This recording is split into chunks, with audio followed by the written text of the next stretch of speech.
tu viens de regarder cette vidéo, c'est que tu es probablement un étudiant en sciences nat, en physique, au Cégep Montmorency, fait que bienvenue! J'espère que tu vas passer une belle session. Voici un petit guide des choses à savoir pour les périodes de laboratoire des cours NY, c'est-à-dire du cours de mécanique, électricité et optique et physique moderne. C'est juste une petite révision des règles universelles en sciences nature et en gros, ce qu'on essaie de te dire, c'est que ton cahier de lab, c'est ton ami, on l'a écrit pour toi, pour qu'il te serve, donc avec 3 ans.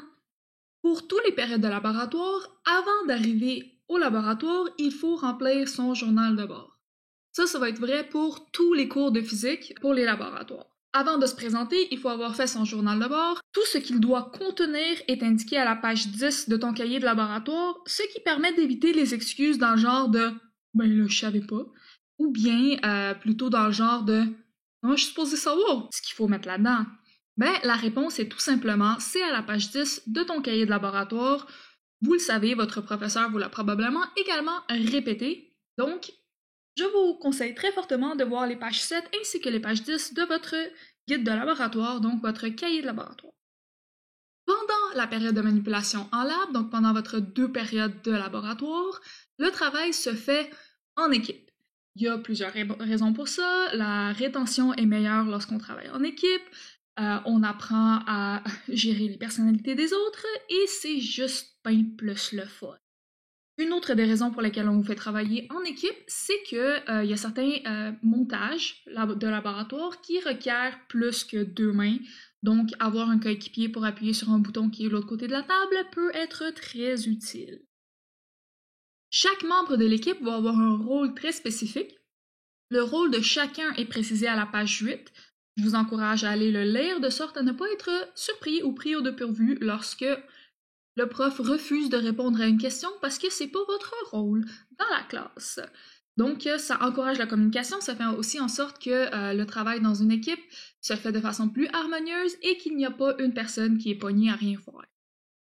Ensuite, pour ce qui vient après la manipulation, vous avez un travail écrit à faire en équipe. Pourquoi en équipe? Ben, ça vous permet d'apprendre à communiquer avec le langage scientifique entre vous.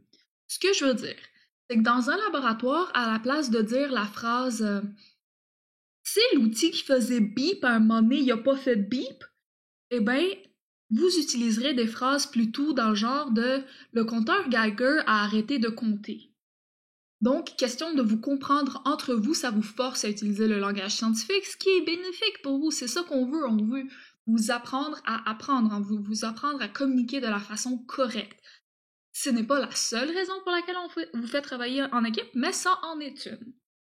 Donc, si vous voulez plus de raisons pour travailler en équipe, il y en a à la page 4.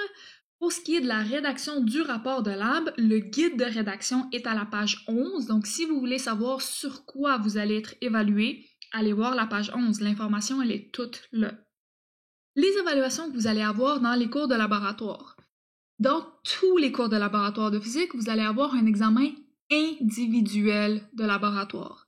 Ce qui veut dire que si vous vous dites tout le temps que les calculs c'est pas votre fort, fait que votre ami va les faire, ben ça marche pas parce qu'à l'examen de laboratoire, vous allez avoir à les faire. Donc il y aura toujours un examen de laboratoire individuel, ce qui veut dire que vous devez comprendre chaque aspect du laboratoire par vous-même. Donc, assurez-vous de communiquer dans votre équipe. S'il y a un élément que vous ne comprenez pas, posez la question, que ce soit un coéquipier, à votre enseignant, au technicien de laboratoire. On est là, on est littéralement payé pour vous aider.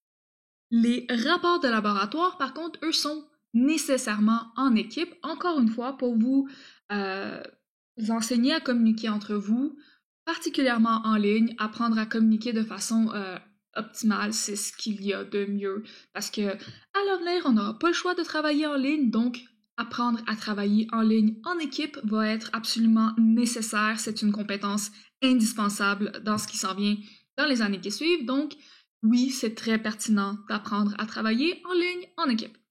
Dépendamment des cours que vous allez avoir à faire, vous allez avoir 1 ou 2 rapports de laboratoire et certaines autres évaluations de plus petite envergure comme des mini-labs, des comptes rendus, etc. Pour savoir qu'est-ce que vous avez à faire particulièrement, il suffit de consulter son plan de cours. En gros, dans cette liste de lecture, il y aura certaines autres vidéos qui vont vous permettre de vous expliquer certains concepts fondamentaux en laboratoire, donc qui sont pas propres à une matière ou à une autre, mais vraiment à l'approche expérimentale. Ou en d'autres mots, ton cahier de lab, c'est ton ami, t'en as besoin, s'il vous plaît, lisez-le. Assurez-vous d'avoir au moins jeté un coup d'œil aux annexes et de lire les petites pages du début du cahier de laboratoire. Aussi, de vous montrer c'est quoi les erreurs communes à éviter, de sorte à ce que vous ayez une meilleure note. Ben oui, on veut ça que vous ayez une meilleure note. C'est tellement plus le fun de corriger un examen qui est bien réussi. C'est agréable, c'est satisfaisant.